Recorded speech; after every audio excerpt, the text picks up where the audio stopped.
Dari ufuk timur, gulungan debu membumbung ke langit, bukan sekadar badai pasir, tapi badai manusia, pasukan berkuda dari padang Mongol yang datang seperti lautan tanpa tepi, mematikan, tak terbendung. Inilah bangsa Mongol. Tangan mereka adalah maut. Langkah mereka adalah kehancuran. Mereka menyapu Asia Tengah bagai api melahap ladang kering. Bukhara, Samarkand, Balkh, Herat, nama-nama besar dalam peradaban Islam berubah menjadi puing-puing dalam sekejap. Di kota-kota itu, rumah dibakar, perpustakaan dijadikan abu. Kitab-kitab langka, karya ulama lintas zaman, dilempar ke sungai.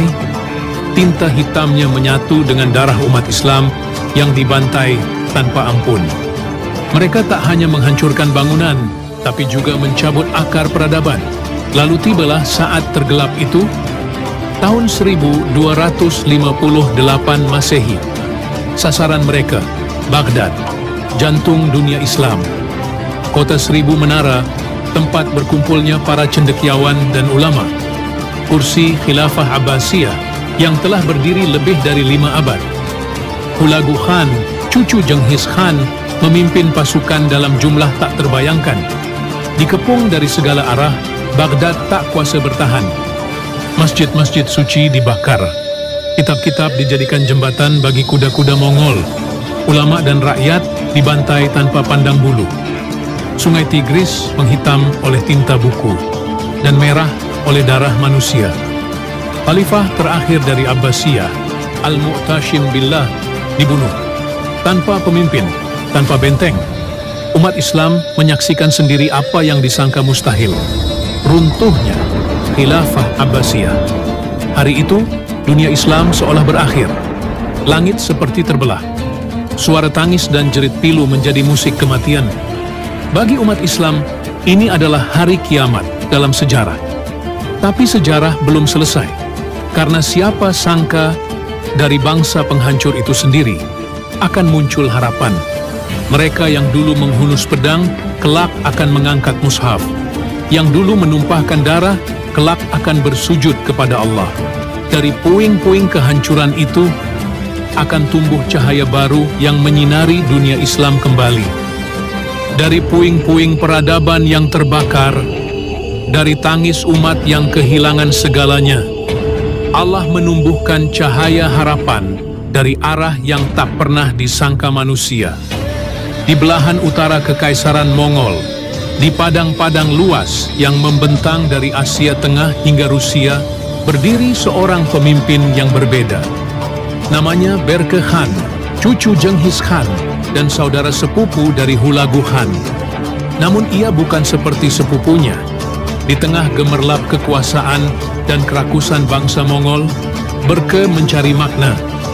Ketika pasukannya sampai ke wilayah Khwarizm, ia tidak hanya menemukan tanah dan rakyat, tapi juga ilmu, hikmah, dan agama yang mulia.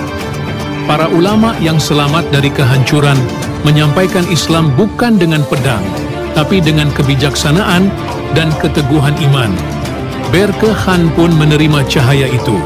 Ia bersyahadat, masuk Islam, dan menyatakan keimanannya secara terbuka. Namun keislamannya bukan simbol politik. Ia mempelajari ajaran Islam dengan sungguh-sungguh, mencintai Al-Quran, dan menjadikan salat serta tauhid sebagai pegangan hidupnya.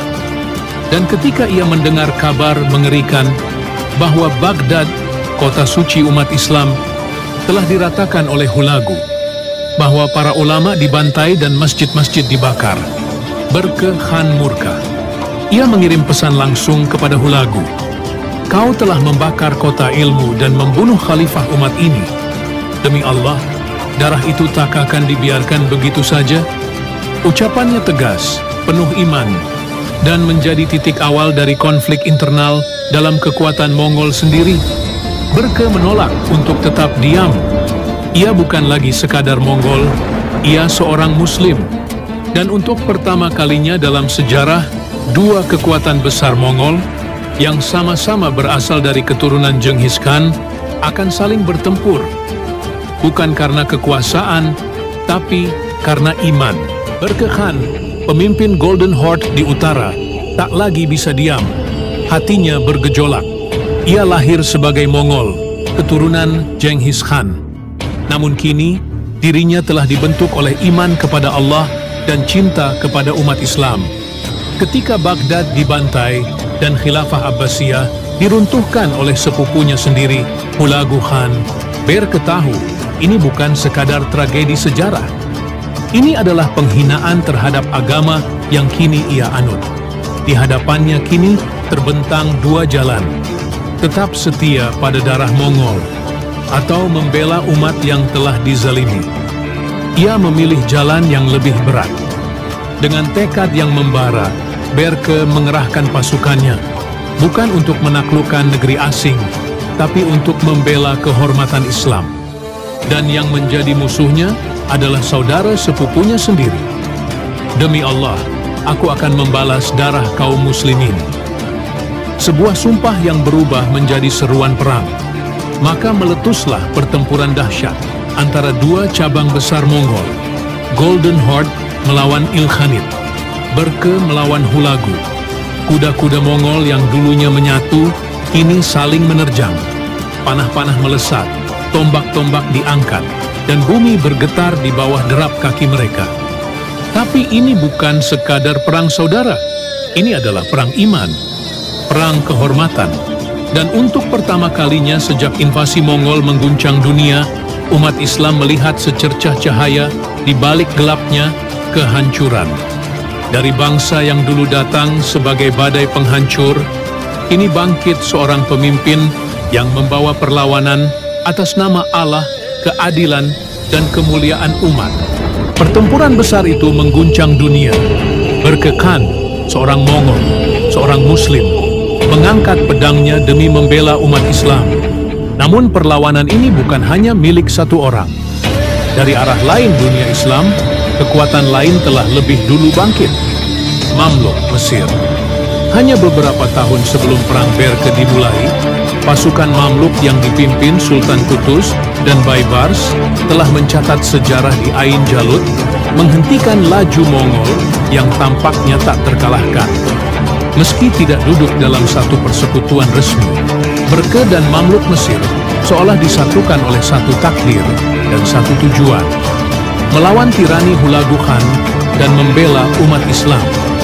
Satu dari utara, satu dari selatan. Dua gelombang kekuatan itu mulai menjepit ambisi Mongol yang brutal.